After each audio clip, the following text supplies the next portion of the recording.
ভারতবর্ষের আভ্যন্তরীণ নিরাপত্তা যে কম্প্রোমাইজড হতে চলেছে তার সবচেয়ে বড় উদাহরণ হলো এই মুহূর্তে বাংলাদেশের নির্বাচনী ফলাফল।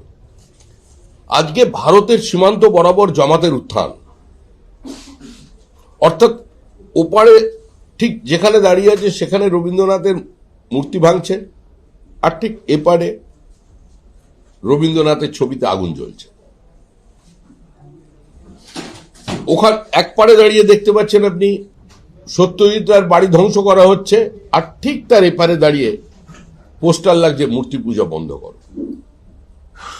মধ্যবঙ্গের যদি দিকে দেখান, বাংলাদেশে দুর্গাপুজোর সামনে ইসলামিক জলসা শুরু করে দেওয়া হচ্ছে। আবার আমাদের এখানে দক্ষিণবঙ্গের এক জায়গায় একজন প্রতিষ্ঠিত শিল্পী, তিনি রবীন্দ্রনাথের গান গাইছিলেন, মাতৃবন্দনা বলে তার গান বন্ধ করে দেওয়া হচ্ছে। ফলে এই যে র্যাডিক্যালাইজেশন চলেছে, এবং একমাত্র রাজনৈতিক দল বিজেপি যারা 80 দশকের প্রথম থেকে কথা বলে আসছে, আমরা যেটা বলেছিলাম সেটা যে বাস্তবায়িত হচ্ছে সেটা আমাদের দুঃখ নয়, এটা আমাদের কাছে একটা চরম বেদনার ঘটনা। যে আমরা বারবার দলমত নির্বিশেষে সমস্ত রাজনৈতিক দল তথা মানুষের কাছে আহ্বান করেছিলাম যেই মৌলবাদের বিরুদ্ধে, এই পরিকল্পিত সীমান্তে মুসলিম অনুপ্রবেশের বিরুদ্ধে দলমত নির্বিশেষে সবাই এগিয়ে আসুক, কিন্তু মানুষ আমাদের কথায় হয়তো ততটা প্রথম দিকে সাড়া দেননি। আজকে চোখে আঙুল দিয়ে দেখিয়ে দিয়েছে এই নির্বাচনের ফলাফল যে পশ্চিমবঙ্গের সীমান্ত 2200 কিলোমিটারের বেশি, এবং যদি আমরা আসাম ত্রিপুরার হিসাব ধরি তাহলে এই সীমান্ত হচ্ছে 4007 কিলোমিটার।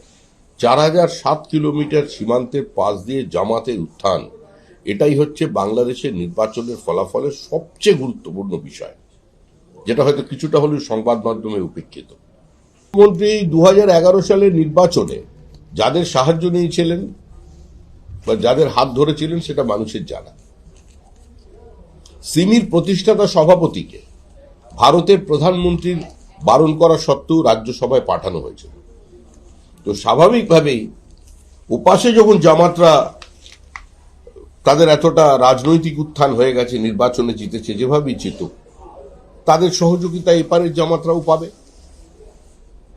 এটা তো এবার পশ্চিমবঙ্গ বা কলকাতাবাসী, সারা পশ্চিমবঙ্গের মানুষ চিন্তা করে দেখবেন যে আবার পশ্চিমবঙ্গে বাবরি মসজিদের ভিত তৈরি হচ্ছে। মানে ওপারে জামাতরা আছে, এপারে হুমায়ুনরা আছে। এবার যারা এখানকার সংখ্যালঘু মানুষজন আছেন তাদের চিন্তা করতে হবে। আপনারা তো বিজেপিকে 1% ভোট দেননি, তাহলে এবার একটু ভেবে দেখবেন কি পেলেন এবং কি পেতে চলেছেন। বাংলাদেশে যত লোক মারা গেছে তারা সবাই হিন্দু নয়, সবচেয়ে বেশি খুন হয়েছে বাংলাদেশের মুসলমানরা।